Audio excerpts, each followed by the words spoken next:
Pero bueno, dejo en las manos del Señor. Yo le digo, Señor, si soy parte de, porque todos somos un cuerpo en Cristo y cada uno tiene una función. Y yo le digo al Señor, gracias mi hermano, le digo al Señor, si en esa función que me diste, estoy de parte de poder dar la palabra, de ser boca, de poder anunciar, entonces yo sé que tú vas a hacer un milagro y vas a poder poner tu mano, Señor, en mis cuerdas vocales. Entonces a las 2 de la tarde me quedé prácticamente sin voz, hermano. Bueno, cerré el negocio, me fui a descansar, confiando que el Señor hace la obra. Y a las 6 de la tarde estaba hablando tranquilamente. Eso hace el Señor. Porque nosotros ponemos, hermanos, nuestra confianza en Él. Porque nosotros ponemos nuestra seguridad en Él, no en el hombre. Sabemos que hay estudios que van en camino, estudios, análisis que van en camino por procesos que no son muy buenos, capaz. Pero sabemos que nuestra confianza es el Señor.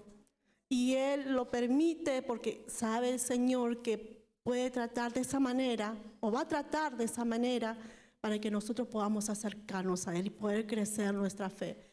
Bueno, pero no era eso lo que quería hablar, pero bueno. En estas semanas yo le decía, Señor, tengo que hablar. Yo tenía preparado este mensaje hace mucho, pero no encontraba el momento, porque no sentía en mi corazón decírselo, traerlo, pero ya lo había preparado, lo tenía en mente. Y resulta que en esta semana viene una clienta, no era una, sino varias, ¿no? Clientas que son cristianas de otra iglesia, y me decía que te pido, Mariluz, que estés orando, estoy sin trabajo, estoy pasando por momentos muy difíciles. Y me dice, pero qué suerte que tienes, tu marido trabaja, tú tienes tu negocio, ¿no? Y yo le digo, no es suerte, no es suerte, son bendiciones de Dios.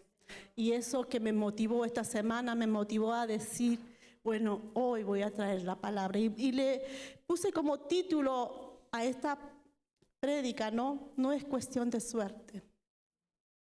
Porque nosotros estamos aquí, no porque una persona sí, obviamente que Dios usa a tu hermano, a tu familiar, para que tú vengas acá, ¿no? Para que tú estés aquí en la casa del Señor. Pero es el Señor que llegó su tiempo para que tú estés en estos momentos y escuchar la palabra. Todo es un propósito de Dios en nuestras vidas. Pero ¿qué dice la gente? ¿Qué dice el mundo? Habla de la suerte como si la vida dependiera de un golpe de azar, ¿no? Pero la Biblia enseña que nada sucede por casualidad, que nuestra vida está en las manos de Dios, que los hijos de Dios no vivimos por suerte, no vivimos por lo que vemos, sino nosotros vivimos por fe, vivimos por propósito, vivimos por gracia, vivimos por misericordia, porque Él nos ha llamado a poder estar creciendo en esa fe, creyendo lo que Dios hace en nuestras vidas. Estaba leyendo el otro día en el libro de Génesis, y encontré un personaje bíblico que conocía al Señor, o por ahí sabía de Dios. Como siempre decimos, ¿no? Que no es lo mismo saber que conocer. Pero ella se había casado con Jacob. Estaba con Jacob y Jacob también conocía a Dios. Pero yo no sé cuál fue su relación con Raquel, si le hablaba directamente de Dios, si no charlaban mucho, porque Jacob trabajaba bastante con su suegro Labán. Yo no sé cómo era su relación en su matrimonio, en las conversaciones como familia, pero lo que me motivó más fue lo que Raquel hizo. Y eso lo quiero invitar, que podamos abrir nuestra Biblia en Génesis, capítulo 31.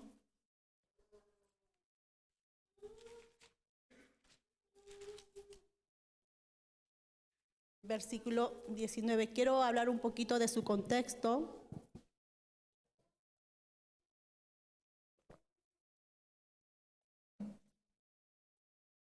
Que Jacob huye de Labán, ¿se acuerdan? Yo lo había predicado, y cuando yo había traído el mensaje de Labán, cuando estaba preparándome, ahí donde Dios me dio esa palabra, que dije, bueno, yo lo voy a guardar para otro momento, que justo llegó. Entonces dice que Labán le hizo trabajar muchos años, 14 años, 7 por Lea, 7 por Raquel. Y de repente, bueno, Jacob decide volver a su tierra. Pero Raquel, cuando deja todo, las cosas para irse con su esposo, con sus siervos, con sus criados, porque Jacob tenía muchos pastores, muchos siervos que le servían. Ella dice la palabra que lleva algo consigo. Y eso es lo que dice en Génesis 31, versículo 19. Pero Labán había ido a trasquilar sus ovejas, o sea, Labán es el padre de Raquel, y Raquel hurtó los ídolos de su padre. O sea, se llevó capaz las ropas, algunas cosas, pero dice la Biblia que ella hurtó, o sea, se llevó esos ídolos de su padre. ¿Qué eran esos ídolos? Acá escribí un poquito de historia, porque yo la verdad que hay cosas que no lo sé y busco en la concordancia, en los comentarios bíblicos para informarme un poquito, ¿no? Dice que eran esos dioses, por ejemplo, los terafines. Eso es lo que se llamaba Raquel. Y los terafines eran ídolos familiares, eran pequeñas estatuas que representaban dioses protectores del hogar.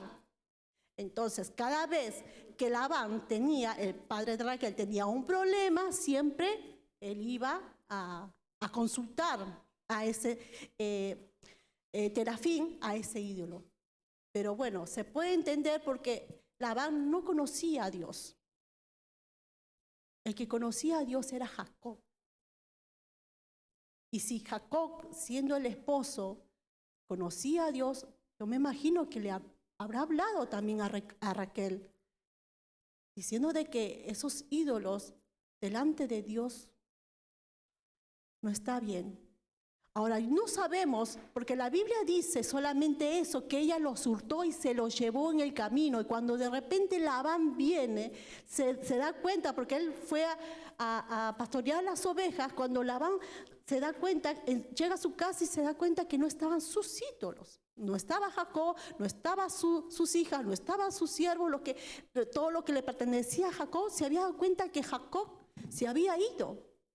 Pero también él se enfocó lo que él más preciaba, Labán, lo que él más adoraba eran esos ídolos, esos terafines. Y entonces dice que Labán los persigue y los llega a alcanzar y hasta hace buscar en cada uno en sus bolsos para ver si estaba ese ídolo. Y Raquel dice la palabra que lo tenía ahí en el camello, ahí en su, ¿cómo se dice? En su joroba, y ella sentada ahí, y ella con el pretexto de que era su día, como todas las mujeres, papá, no me puedo levantar. Y es más, Jacob decía, Labán, si encuentras a alguien, encuentras tu ídolo, y si esa persona se lo llevó, te lo robó, yo doy la orden que lo maten. Yo doy la orden que lo crucifiquen. O sea que allí yo puedo entender que Labán sí conocía o sí sabía de Dios en su momento. Pero Raquel, ¿por qué Raquel se llevó eso si sabía que esos ídolos no les agradaba a Dios? Pero sin embargo dice la palabra que Labán no encontró, porque confió en la palabra de su hija, de que ella estaba descompuesta y no podía levantarse. Claro, nunca no lo iba a encontrar porque estaba ahí en el camello, en su joroba. Y dice más adelante la palabra que Jacob después mandó a destruir todos los ídolos. Pero yo me quedo en esa parte cuando Raquel se lleva ese objeto. Ahora, hay muchos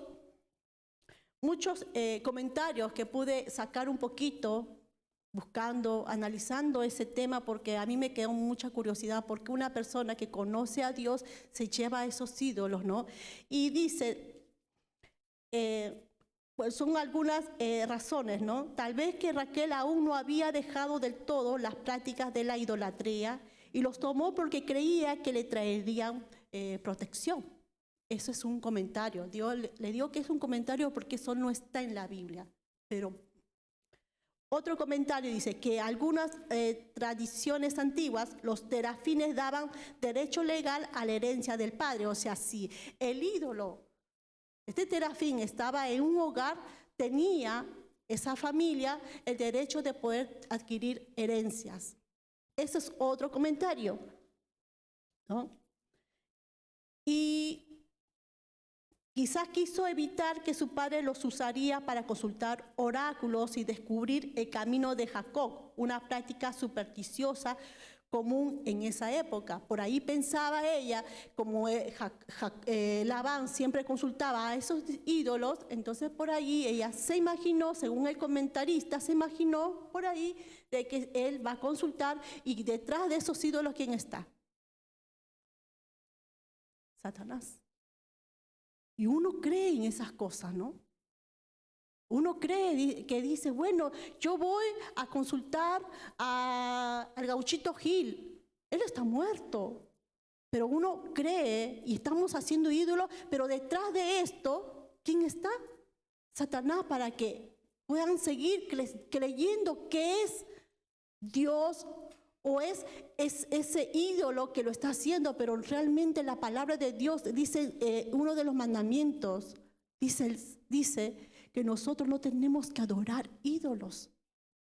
Pero vemos en Raquel que conocía o que sabía de Dios, pero sin embargo no había dejado algunas costumbres que eso no le ayudaba a crecer en las cosas del Señor, no lo ayudaba a poder saber más del Señor, porque estaba enfocado en lo material, en su situación. Ahora, yo no sé cuál era el temor de ella, el miedo de ella, no lo sé, pero lo único que sé es que ella sacó algo que no tenía que dejar, que sacar.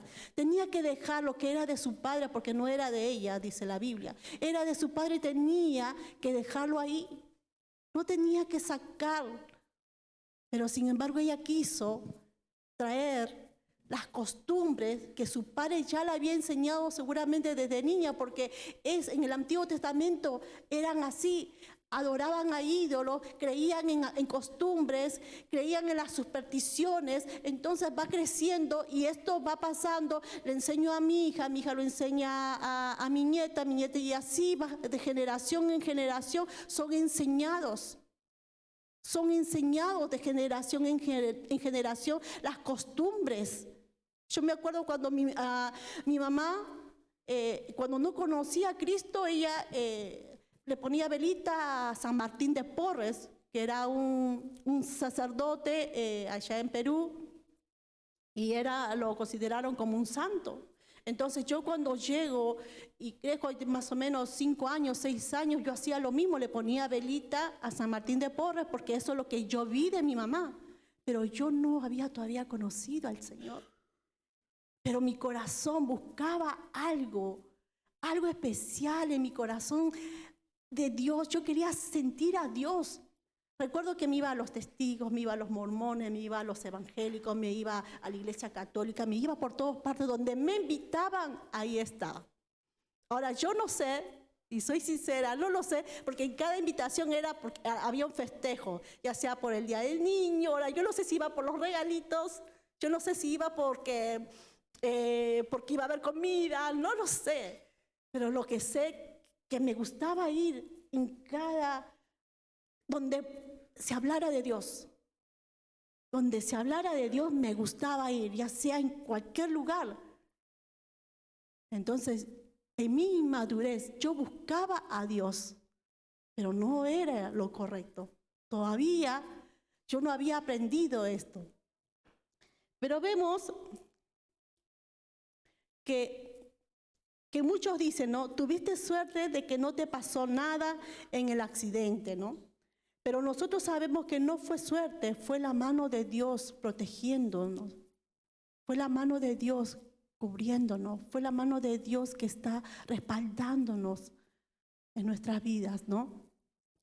Lo que el mundo llama casualidad, la Biblia lo llama providencia divina.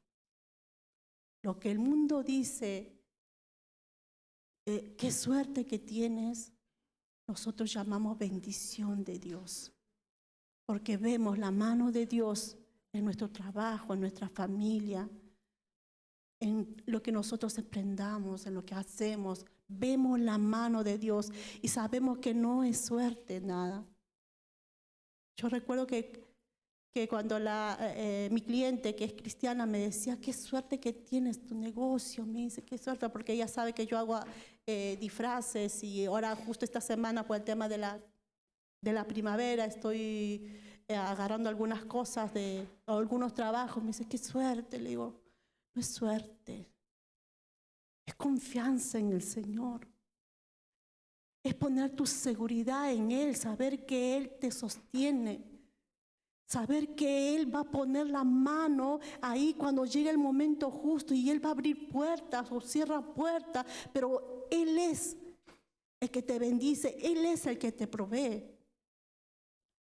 Pero a veces aprendemos mal, ¿no? Un agricultor no siembra diciendo, bueno, voy a sembrar, voy a poner esta semilla y si tengo suerte va a producir. No dice el agricultor, sino que el agricultor siembra, lo riega, lo abona y tiene fe que Dios va a hacer la obra, va a producir. Por ahí salen frutos buenos, por ahí frutos malos, pero de que fruto va a salir. Y eso hace el agricultor de poner su fe en la confianza de que Dios es el que cambia, Dios es el que va a ayudar, Dios es el que va a producir, Dios es el que va a sacar. Todo está en nuestra vida relacionado con el Señor. ¿Cuántas veces escuchamos frases como tuviste suerte en ese examen? No tuviste suerte, porque si no estudiaste, me acuerdo que mis hijas me dicen, mamá, ahora, ¿pero estudiaste? Sí, bueno, porque qué vale que yo esté orando, Señor, ayúdale a mi hija que en lengua o en matemática y resulta que no estudió, entonces no es suerte. Por una parte es un esfuerzo de que yo tengo que tener esa responsabilidad de poder prepararme, de poder estudiar. Si tengo un negocio grande, hubo unos años atrás que tuve que trabajar. Le contaba el otro día a una de mis hijas, le decía, recordaba que yo puse el negocio cuando Priscila tenía 8 meses, todavía le estaba dando el pecho. Y me tocaban el timbre y yo le tenía que sacar para poder atender el negocio. Y con ella hemos sufrido porque no teníamos auto, yo me venía en el colectivo con ella, con Priscila trayendo mercadería, venía porque recién estaba empezando el negocio. No fue cuestión de suerte, fue cuestión de que yo puse mi confianza en el Señor y dije, Señor, yo sé que tú me vas a bendecir, pero también puse mi acción de poder decir, bueno, yo lo voy a hacer. Hubo un trabajo, hubo un proceso para poder recibir esa bendición. Hoy en día Priscila ya va a cumplir 20 años, casi 19 años con el negocio y gracias a Dios le digo, Señor, gracias, porque no es cuestión de suerte, no es cuestión de magia, porque Dios no hace magia, lo que Dios hace son milagros. Y ese resultado de tener algo lindo, algo hermoso, ha sido preparado por el Señor a través de algo que tú pudiste dar. Si yo estudio, si yo me preparo, el resultado obviamente va a ser buena. Por ahí no va a ser un 10, pero va a ser un 7, un 8, un 9. Pero si yo no trabajo y quiero tener un negocio y digo, Señor, yo sé que tú me vas a dar un negocio grande, ¿no? Yo sé que me vas a dar un trabajo, yo sé que me vas a dar esto, pero si yo no salgo a tocar la puerta, a poder presentar mi currículo a las empresas, si yo no busco, y aparte de buscar, eso es mi acción, pero en la vida espiritual que hago, Señor, yo voy a salir a buscar trabajo y te pido, Señor, que me ayude. Entonces la guía del Señor va a estar, la bendición del Señor va a estar. Entonces ahí vemos que nosotros dependemos de Dios, dependemos de Él y no es cuestión de suerte, ¿no? Otro ejemplo que puse, qué suerte sobrevivir a un accidente de auto. Pero el creyente sabe que no fue suerte, fue la mano de Dios protegiendo. Dice que los israelitas en el desierto hicieron un becerro de oro para adorar, creyendo que ese ídolo los iba a proteger. Y los israelitas estaban con Moisés. Y Moisés les hablaba de Dios. Les hablaba del Señor. Les decía de los mandamientos. Les decía lo que tenían que ser. Dejó a Aarón ahí como sacerdote para que los guiaba. Y después Moisés se fue. Apenas que se alejó Moisés, ya se desesperaron. Porque el pueblo de Israel estaba confiando solamente en el hombre, estaba confiando en Moisés, que Moisés tenía que hacer todo, que Moisés tenía que orar, que Moisés que tenía que pedir al Señor que derrame el maná, que pedir que el Señor bendijera al pueblo de Israel. Y ellos como Pancho estaban así con los brazos cruzados, porque solamente ellos reclamaban y reclamaban y reclamaban. Pero allá en Egipto estábamos mejor. Pero ¿qué pasó? Cuando Moisés se va, después ellos se desesperaron. Ay, pero queremos orar, queremos adorar a alguien, porque el ser humano está acostumbrado por naturaleza a adorar a alguien. Por naturaleza queremos creer en algo. Y ellos estaban desesperados. ¿Hicieron qué? El becerro. ¿Conocían la palabra? Sí. La superstición siempre fue un obstáculo para la fe verdadera.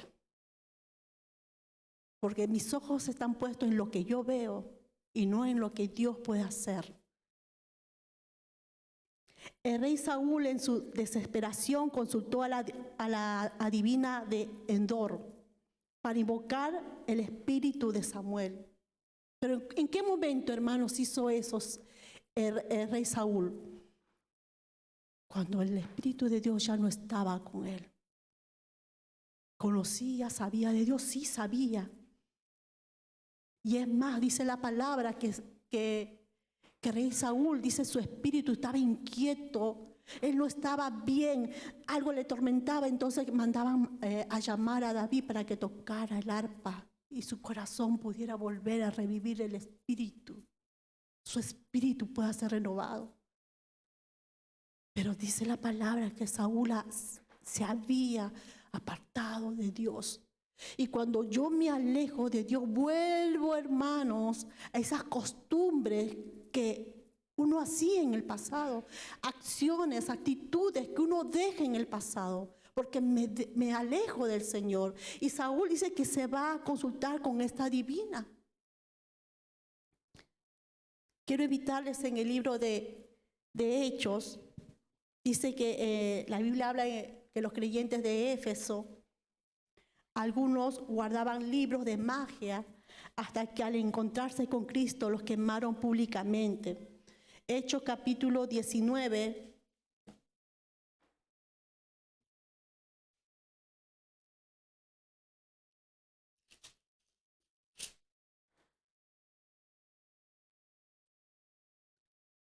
Vamos a leer del 18 al 20.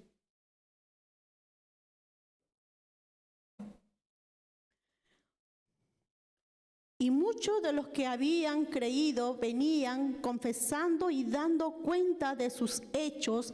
Asimismo, muchos de los que habían practicado la magia trajeron los libros y los quemaron delante de todos, y hecha la cuenta de su precio, hallaron que era 50,000 piezas de plata.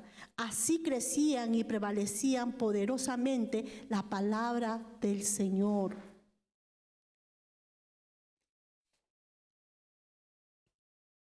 Cuando uno conoce, hermanos, la palabra del Señor, nos despojamos de todo lo que me impide. Y ellos entendieron. Cuando Pablo estaba con ellos, le dice, si vemos el contexto, en el versículo 1 dice que Pablo, después de recorrer las regiones superiores, vino a Éfeso y hallando a ciertos discípulos, dice la palabra, les dijo: ¿recibisteis el Espíritu Santo cuando creísteis?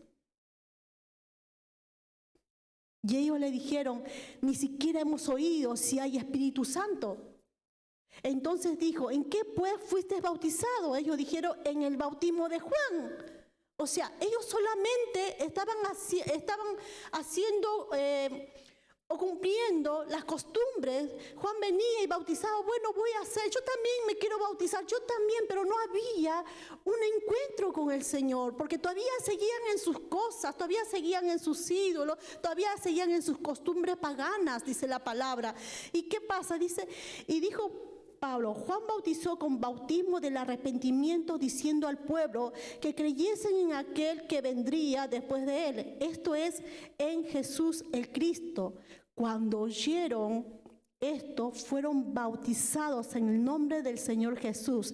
Y habiéndolos impuesto Pablo las manos, vino sobre ellos el Espíritu Santo y hablaban en lenguas y profetizaban. Y vemos que en el versículo 18, como ya conocían la palabra, entonces ellos dijeron: esto a mí me está atando, estas costumbres paganas no es de Dios. Entonces ellos dejaron todo, lo quemaron y empezaron a escuchar a Dios, escucharon la palabra del Señor y obedecieron a Dios, porque sabían que en los mandamientos no adorarás a imágenes. Y esto es lo que ellos hacían, hermanos. Poner la confianza en lo creado y no en el Creador. Eso se llama desconfiar. Eso se llama poner en el segundo plano al Señor. Eso se llama de que yo puedo decir: Señor, yo sé que hay un Dios, pero mejor me inclino por lo que mis ojos ven. Y el mundo hace eso. Les cuesta creer que hay un Dios poderoso que puede cambiar su vida. Les cuesta creer que hay un Dios que puede transformar vidas. Pero hay muchos no. Muchos les cuesta porque dicen: yo estoy tranquila con lo que tengo, con mis creencias, porque esto me da poder, esto me da trabajo, con esto consigo, con esto yo he creído y lo he obtenido. Pero sabemos que no es así, hermanos. Dios no se glorifica de esa manera, pero el diablo hace esas cosas para que nosotros, o para que la gente pueda creer que es el objeto que tiene valor, que es el objeto que va a derramar sus deseos de su corazón. Y no se inclinan al Señor, no se inclinan al corazón de poder decir: Señor, yo quiero conocerte y escuchar tu voz y poder cambiar mi manera de pensar y dejar esas cosas que he sido enseñada durante años. Como decía el rey Asa, me acuerdo, hace mucho tiempo leía una historia de la Biblia que hablaba del rey Asa, que sus padres, sus abuelos, sus tatarabuelos eran ídolos. Y cuando el rey Asa conoce a Cristo, dice que ellos el rey Asa conoce a Dios. Bueno, Cristo es en el Antiguo Testamento es reflejado, ¿no? Cristo está desde Génesis hasta Apocalipsis.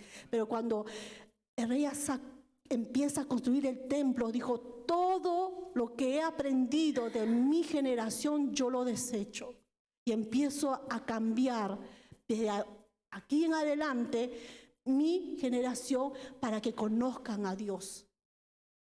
Tomó una decisión. Decidió: yo no voy a continuar lo que hacía mis abuelos. Tomó una decisión de cambiar. Proverbios 16 dice: la suerte se echa en el regazo, mas de Jehová es la decisión de ella. Esto significa, hermanos, que aunque los hombres hablen del azar, aunque los hombres hablen de la suerte, al final el que decide es Dios. Y el hombre piensa que es el objeto. El hombre piensa que es la costumbre. Por ejemplo, nosotros a veces conocemos al Señor, pero a veces tenemos cositas que vienen de nuestros pasados. Por ejemplo, como cruzar los dedos, ¿no? Cruzamos los dedos, no sé para qué cruzar los dedos, yo no me acuerdo. Pero trae suerte, ¿no? Otro como la pata del conejo, porque también te trae suerte, creo, ¿no? Bueno, después, no puedo pasar por debajo de una escalera, ¿no? Bueno, ustedes no lo hicieron, yo estoy hablando para los otros, para la otra iglesia. No me barren los pies, ¿por qué? Porque me caso, eso sí lo sabía. Porque me caso con un viejo. O derramar sal porque trae pobreza, ¿no? O no te casas un viernes 13 porque trae mala suerte. Otras cosas, si se rompe un espejo, es mala suerte, ¿no? O me levanté con el pie izquierdo. Yo siempre me levanto con el pie izquierdo. Yo soy zurda, pero ¿qué tiene que ver eso? No sé. Pero trae mala suerte. Esas cosas que lo hemos escuchado, ¿no? Si yo veo que se ríe es porque lo hemos escuchado, ¿sí? Cuelgo ajos en mi negocio, ¿no? Abundancia, limones para el negocio, para que me vaya bien, ¿no? O por ahí, si lo vamos en lo espiritual, por ahí, ¿no? El saco del pastor, es una unción, está ungido el saco, me pongo el saco y ya tengo la bendición. Y creemos en eso, ¿no? La plata, dice el pastor, ¿no? O pañuelos, vamos a tirar pañuelos, o aceite que viene de Israel, ¿no? Se escucha eso, vamos a traer aceite de Israel, y bueno, sí, aunque cuesta el dólar, no importa, yo lo consigo porque viene de Israel. O el agua que viene de Jordán. Y creemos en eso, conocemos la palabra, pero a veces tenemos algunas cosas que tenemos que dejar. Yo le decía, hermanos, al principio de que en mi negocio vienen mucha gente que son cristianos, que son de otras iglesias, apartados, todo, pero vienen y compran esa cintita roja para el bebé. Yo vendo cintas rojitas, vendo todo tipo de cinta porque ese negocio tengo en mercería, un poco de mercería, pero me llevan la cintita para ponerlo acá para mal de ojo. Entonces todas esas cositas, hermano, todas esas cositas, el hombre, vender una cinta no es malo, pero ya el hombre lo transforma en las cosas paganas. A veces nosotros con esas creencias transformamos en cosas que no vienen de parte de Dios. ¿Qué dice? Yo había puesto, Dios tiene planes definidos, nada en tu vida es un accidente, todo tiene un propósito eterno, hermanos. Todo tiene un propósito en tu vida para que tú puedas buscar al Señor y puedas conocer quién es el Señor, para que tú tengas tu propia experiencia. Yo tengo mi propia experiencia, hermanos, yo tengo 45 años en el Evangelio. Y doy gracias a Dios. Le contaba a una persona y le decía, yo estuve en la iglesia, en Perú estuve en una sola iglesia nada más, hasta que me vine para acá. Fue una que estuve hasta casi 18 años, casi 20 años para venirme acá. Y he adquirido muchas experiencias. He venido acá en otra iglesia, donde la primera iglesia que me ubiqué, que después cerraron, adquirí otra experiencia, otro conocimiento, otra forma. Después me fui a 9 años que estoy acá, estuve antes de venir acá a una cuadra, 9 años y también adquirí experiencia. Y eso me lleva, hermanos, a poder conocerlo al Señor y que cada experiencia en mi vida que Dios marca en mi corazón es para poder crecer. Es para poder tener un cambio en mi vida, para poder ver y poner mi mirada en Él y no en el hombre. Jeremías dice, Jeremías capítulo 29, versículo 11. Ya termino, hermano, ya termino. No sé a qué hora. Yo, para hablar. Y así me duele la garganta. 29:11, termino.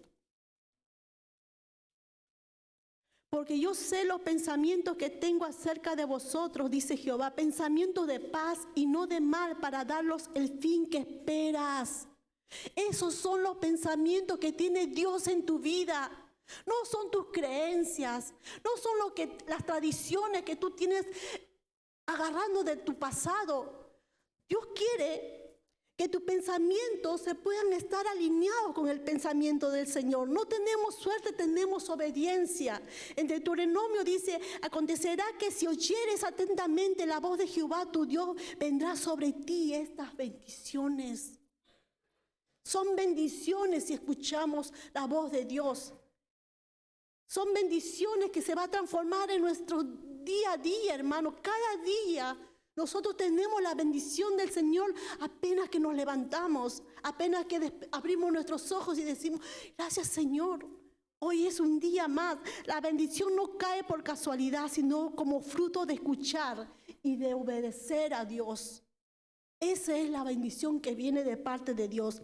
El justo no viene esperando que le vaya bien de casualidad, sino creyendo que Dios es galardonador de los que le buscan. Para terminar, en Salmo 92. Termino 2. Con este texto quiero terminar. Del 12 al 15. El justo florecerá como la palmera, crecerá como el cedro en el Líbano. ¿Quién crecerá?